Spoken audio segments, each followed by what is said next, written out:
విశాఖ పాత గాజువాక జంక్షన్ లో స్వర్గీయ వంగవీటి మోహనరంగ 37వ వర్ధంతి నిర్వహించిన అభిమానులు Vangaveeti Mohanaranga royal youth force ఆధ్వర్యంలో చిత్రపటానికి పూలమాలలు వేసి నివాళులర్పించిన గాజువాక ఎమ్మెల్యే రాష్ట్ర తెలుగుదేశం అధ్యక్షుడు పల్లా శ్రీనివాసరావు బైక్ ర్యాలీతో పాత గాజువాక జంక్షన్ నుండి శ్రీకృష్ణదేవరాయల కళ్యాణ మండపం వరకు బైక్ ర్యాలీ రంగ అభిమానులు.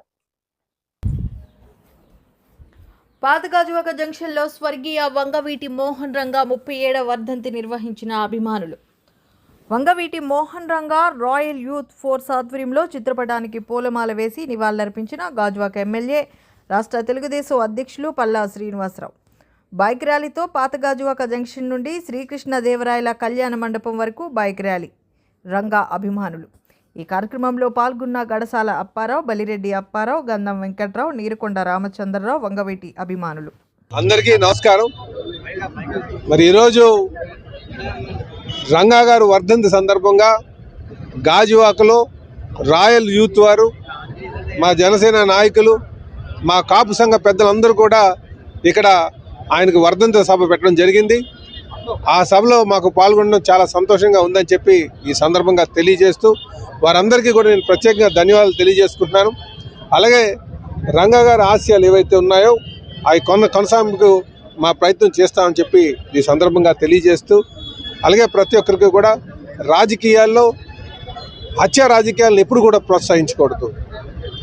హత్య రాజకీయాలు ఎప్పుడు కూడా అది మనుగడికే, ప్రజాస్వామ్య మనుగడికే దెబ్బతీసేటువంటి వాదనలు ప్రతివాదనలే ఉండాలి తప్ప ఇందులో హత్య రాజకీయాలకి స్థానం లేదని చెప్పి ఈ సందర్భంగా తెలియజేస్తున్నాను.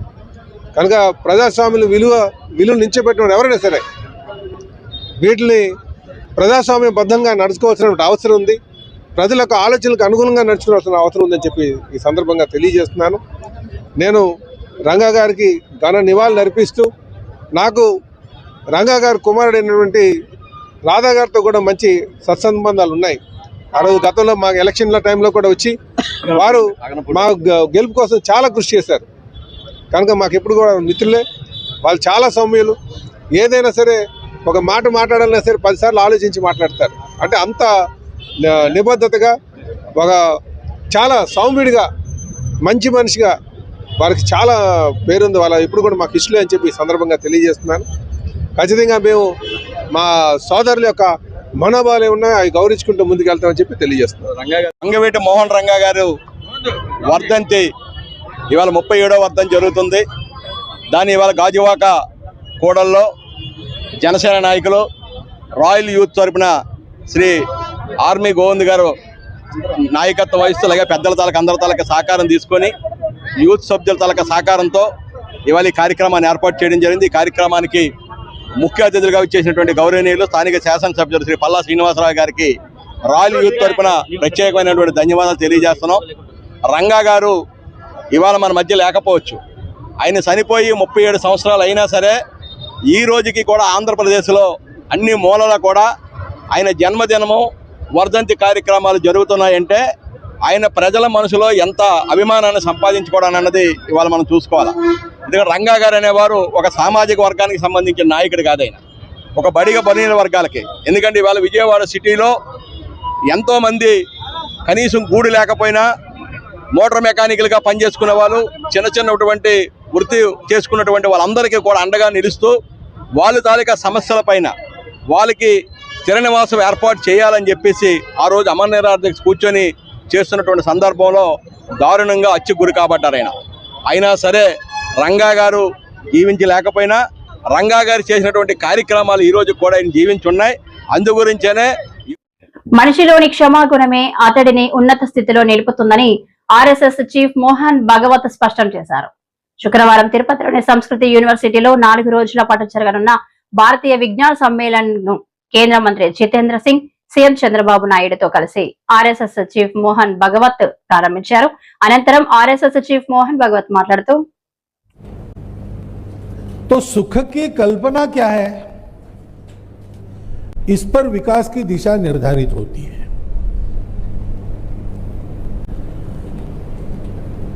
अभी तक पिछले 2000 वर्षों से जिन प्रणालियों का प्रभाव दुनिया में रहा है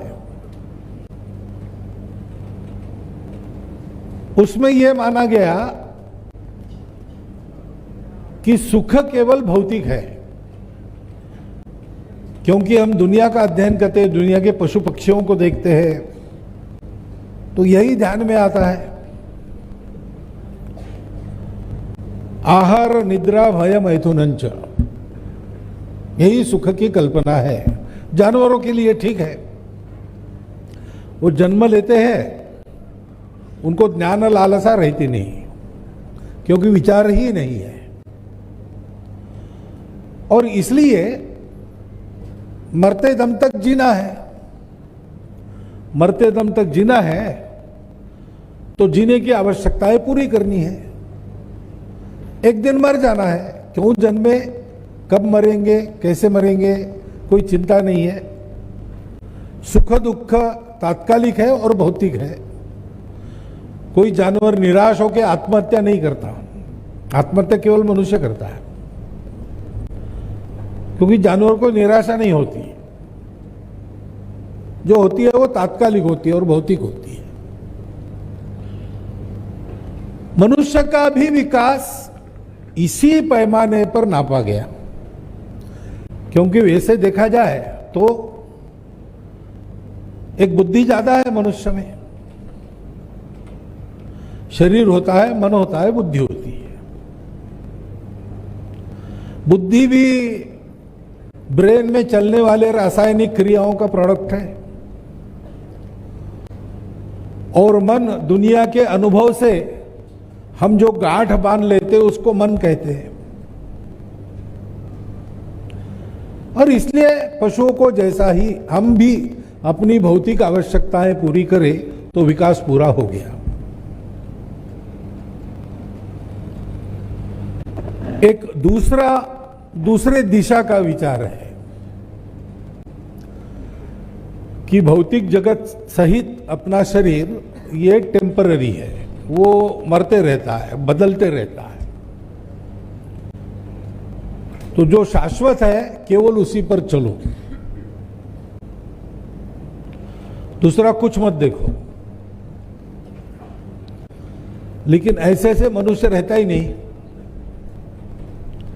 मनुष्य को खाना है, मनुष्य को భారత్లో నాలెడ్జ్ కు కొదవలేదని ఆంధ్రప్రదేశ్ ముఖ్యమంత్రి నారా చంద్రబాబు నాయుడు తెలిపారు. శుక్రవారం తిరుపతిలోని సంస్కృతి యూనివర్సిటీలో భారతీయ విజ్ఞాన సమ్మేళన్ను ఆర్ఎస్ఎస్ చీఫ్ మోహన్ భగవత్ కేంద్ర మంత్రి జితేంద్ర సింగ్ తో కలిసి సీఎం చంద్రబాబు నాయుడు ప్రారంభించారు. అనంతరం సీఎం చంద్రబాబు మాట్లాడుతూ He has overseen the steady expansion of the RSS while preserving its disciplined, cadre-based structure and nationwide presence. Under his leadership, the RSS continues to strengthen volunteerism and expand grassroots service across the country. He has also expanded public engagement and outreach by opening spaces for dialogue and understanding. Through his speeches and interactions, he consistently speaks on social harmony, national identity, and cultural cohesion. He is making a huge, valuable contribution to national progress and preserving our tradition values through discipline and continuity of service. I really, first of all, express my gratitude for his national contribution and nation building. Friends, today we are all here. This is National Sanskrit University, established in 1961. Great service to the Indian culture. I really appreciate for their contribution continuously, consistently. For this, so many people are working. Each one of them, I really appreciate for their dedicated services. Today, this is a platform where we speak with pride about our nation and about Bharatiyata, our civilization ethos. If you see here, our knowledge is not new. As early as 4,500 years ago, through the Harappan civilization, India demonstrated to the world the principles of urban planning and engineering. 2,900 years ago, we were already practicing yoga. Today we are very happy. Recently we conducted yoga in Visakhapatnam under the leadership of our Honorable Prime Minister. More than 150 countries they are practicing yoga. We are proud of it. We are providing universal health through yoga practice. 2,600 years ago, we elevated Ayurveda to great heights and established world-renowned university like Simhachalam Gosala junction వద్ద వంగవీటి మోహన్ రంగ 37వ వర్ధంతి కార్యక్రమం జరిగింది. Radharanga మిత్రమండలి Uttarandhra convener Dattatreya ఆధ్వర్యంలో జరిగిన ఈ కార్యక్రమంలో మాజీ సర్పంచ్ పాసర్ల ప్రసాద్ రంగ విగ్రహానికి పూలమాల వేసి నివాళులర్పించారు. రాధారంగ మిత్రమండలి వారి ఆధ్వర్యంలో దత్తాత్రేయ గారు ఆధ్వర్యంలో నిర్వహిస్తున్నటువంటి ఈ కార్యక్రమానికి మరి వచ్చినందుకు చాలా ఉద్వేగంగా ఉంది. ఎందుకంటే వంగవీటి మోహన్ రంగ గారు కులానికి సంబంధించిన వ్యక్తి ఏం కాదు. పేదలకు, ముఖ్యంగా పేదలకు అందరినో ఇన్స్పైర్ చేసి పేదలకు అన్ని సౌకర్యాలు కల్పించడం కోసం, హౌసింగ్ ఇప్పించమని కోరడం కోసం అతను ఆ రోజు ఆమరణ నిరాహార దీక్ష చేస్తే అతన్ని దుండగులు అన్యాయంగా ఆ రోజు చంపేసి మరి ఈ ఆంధ్రప్రదేశ్లో ఒక గొప్ప నాయకుడిని కోల్పోవలసి వచ్చింది మనం. ఎందుకంటే అతను జైల్లో ఉంటేనే లక్షలాది మంది మరి అతనికి సంఘీభావం తెలిపి అతన్ని ఎమ్మెల్యేగా గెలిపించిన చరిత్ర. అతను మరి ఎందరినో ఇన్స్పైర్ చేసి ఎందరికో మరి అతని చర్యల ద్వారా, అతను చేసిన సేవల ద్వారా పేదలను విజయవాడలో తీసుకుంటే, అతను విజయవాడ వెళ్ళామంటే ప్రతి పేదవాడు గుండె చప్పుడు అతను. ఎందుకంటే అతను చేసిన కార్యక్రమాలు పేదలకు ఎప్పుడు అందుబాటులో ఉంటూ పేద మధ్యతరగతి ప్రజలకి ఆరాధ్య దైవంగా జీవించిన వ్యక్తి వంగవీటి మోహన్ రంగ గారు. అటువంటి మహనీయుని వర్ధంతి మరి ఈ రోజున మనందరి సమక్షంలో జరుపుకోవడం, మరి అతని స్మృతులు మనం గుర్తు తెచ్చుకోవడం మరి చాలా విచారకరం. ఎందుకంటే ఈ పాటికే అతను ఈ రాష్ట్రానికి గొప్ప నాయకుడిగా ఎదగవలసిన మహానుభావుడు. అలాంటి వ్యక్తిని కోల్పోయాం. అయినా సరే అతని ఆశయ సాధన కోసం మనందరం కృషి చేద్దామని, చుట్టుపక్కల ఉండే మనకు అందుబాటులో ఉండే పేదల కోసం మనం ఎప్పుడూ పరితపించాలని, వారి కోసం మన సేవలు చేయాలని ఈ సందర్భంగా కోరుకుంటున్నాను. మరి ఈ కార్యక్రమాన్ని ఏర్పాటు చేసినటువంటి మరి దత్తాత్రేయ గారు, మరి రాధా రంగా మిత్రమండలి సభ్యులకు అందరికీ నా హృదయపూర్వక ధన్యవాదాలు తెలియజేసుకుంటున్నాను. అదేవిధంగా ఈ వాకర్స్ క్లబ్ అసోసియేషన్ వాళ్ళందరూ ఇచ్చేసి అతనికి ఘనంగా నివాళులు అర్పించినందుకు వారందరికీ కూడా నా ధన్యవాదాలు తెలియజేసుకుంటున్నాను. మరి ఈ కార్యక్రమం ఈ రోజుతో కాకుండా ప్రతిరోజు అతని స్ఫూర్తిని మనం నింపుకొని మనం సేవ చేయాలని కోరుకుంటూ సెలవు తీసుకుంటున్నాను. అమర్ రహే వంగవీటి మోహన్ రంగా గారు, అమర్ రహే వంగవీటి మోహన్ రంగా గారు. పోలీసులు సామాజిక సేవల్లోనూ భాగస్వాములు కావాలి. Police commissioner Shankhabrata Bagchi. పోలీసులు సామాజిక సేవల్లోనూ భాగస్వాములు కావాలి. Police commissioner Shankhabrata Bagchi. Two town police స్టేషన్లో పోలీసులు విధి నిర్వహణతో పాటు సామాజిక సేవలో కూడా భాగస్వాములు కావాలని, ప్రతి ఒక్కరూ మానవ సేవే మాధవ సేవ అని భావించి ఉన్నంతలో తోటివారికి సహాయం చేయాలని, వృద్ధులకి వైద్య పరీక్షలు భాగంగా కంటి పరీక్ష, బీపీ, షుగర్ పరీక్షలు చేసి అనంతరం పండ్లు, బకెట్లు, మగ్గులు సిపి చేతుల మీదుగా వృద్ధులకు అందజేశారు. Visakha police commissioner doctor Shankhabrata Bagchi అన్నారు. శుక్రవారం ఉదయం ఆయన two town law and order crime స్టేషన్లను సందర్శించారు. ఈ సందర్భంగా DCP 1 Manikanta Chandolu, east sub division ACP K Lakshmanamurthy, incharge crime ACP Annepu Narasimhamurthy, two town CI VVCM Erram Naidu, east sub division crime CI CH Rajula Naidu, CCS CI Korada Ramarao, ఇతర అధికారులు పండితుల వేద మంత్రోచ్చరణల నడుమ పూర్ణ కుంభంతో పోలీస్ కమిషనర్కు స్వాగతం పలికారు. అనంతరం సిబ్బంది నుంచి గౌరవ వందనం స్వీకరించారు. అలాగే సిబ్బంది పనితీరుపై ఆరా తీశారు. స్టేషన్ పరిసర ప్రాంతాలను పరిశీలించి మొక్కలను నాటారు. శాంతి భద్రతల పరిరక్షణ, మహిళా సమస్యల పరిష్కారానికి ప్రాధాన్యత ఇవ్వాలన్నారు. చట్ట వ్యతిరేక కార్యకలాపాల నియంత్రణకు నిబద్ధతతో పనిచేయాలని పోలీస్ కమిషనర్ శంకబ్రత బాగ్చి అధికారులకు ఆదేశించారు.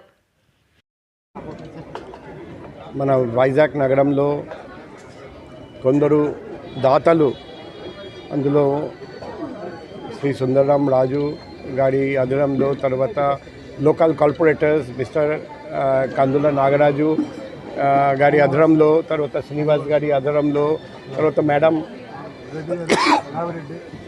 రామిరెడ్డి గారి ఆధ్వర్యంలో, ఇంకా కొందరు నాయకులు, కొందరు దాతలు, అందరూ గొప్పవాళ్ళు ముందుకు వచ్చి ఈరోజు ఒకవైపు ఉచిత వైద్య శిబిరం ఏర్పాటు చేయడం, మరోవైపు బకెట్స్, మాస్క్స్, బ్లాంకెట్స్, పండ్లు పంపిణీ ఉచితంగా అది ఏర్పాటు చేయడం, ఒకవైపు బ్లైండ్ పర్సన్స్కి, మరోవైపు షెల్టర్ హోమ్లో ఉన్న వృద్ధులకు, మరోవైపు విద్యార్థులకు, స్టూడెంట్స్కి, మరోవైపు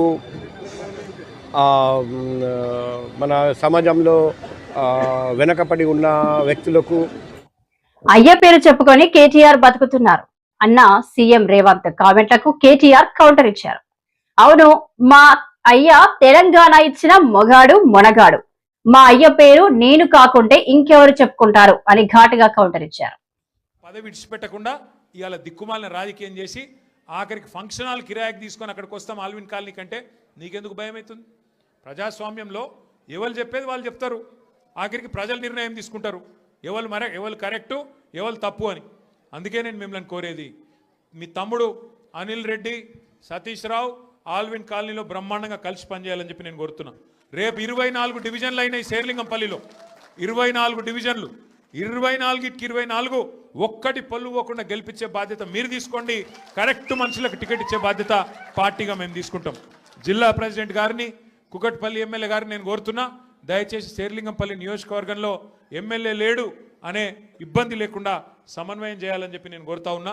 దయచేసి మీరు రాబోయే రోజుల్లో కూడా ఇదే ఐకమత్యాన్ని ప్రదర్శించి చక్కగా ముందుకు పోదాం. ఇప్పుడు అసెంబ్లీ సమావేశాలు వస్తున్నాయి 4 రోజులల్లో. తప్పకుండా శేర్లింగంపల్లికి సంబంధించిన సమస్యలు ఏమైనా ఉంటే మీరు మాకు చెప్పండి. మేము అసెంబ్లీలో కూడా మాట్లాడతాం, శాసన మండలిలో కూడా మాట్లాడతాం. ప్రభుత్వంతో కొట్లాడైనా సరే పని చేయిద్దాం. అట్లాగే రేపు కార్పొరేటర్ ఎలక్షన్లు వచ్చినాక కార్పొరేటర్లు మనోళ్ళే గెలిపించుకుంటే ఎమ్మెల్యే ఏం చేస్తాడు? ఏమవుతుంది ఆయనతో? కార్పొరేషన్ పైసలు చచ్చుకుంటే కార్పొరేటర్ల ద్వారా ఖర్చు పెట్టాల్సి వస్తుంది. ఎమ్మెల్యే దొంగల్లా కలిసిపోయినా మనం మాత్రం గట్టిగా నిలబడదాం, గట్టిగా కొట్లాడదాం, కలిసిమెలిసి ముందుకు నడుద్దాం. ఇక ఈ తెలివితేటలకు కాంగ్రెస్ వాళ్ళు అంటున్నారు, కేసీఆర్ నువ్వు బయటికి రా అన్నారు మొదలు. ఇది కేసీఆర్ గారు పాపం ఆయన పాటికి ఆయన పొలం కాడ పని చేసుకుంటుంటే నువ్వు రా బయటికి అన్నారు. మొన్న వచ్చి ఏం చేసిండు పాపం సారు? ఒక ప్రెస్ మీట్ పెట్టిపోయిండు, మీటింగ్ పెట్టి ప్రెస్కు మాట్లాడిపోయిండు. దానికే ముఖ్యమంత్రికి ముచ్చెమటలు పట్టినాయి, చలిజ్వరం వచ్చింది, దెబ్బకు మరిగా ఇష్టం వచ్చినట్టు వదులుతున్నాడు. ఇప్పుడేమంటున్నాడు? నువ్వు అసెంబ్లీకి రా అంటున్నాడు. బయటికి వస్తే గీడికి వస్తేనే తట్టుకోలేకపోయినావు నువ్వు.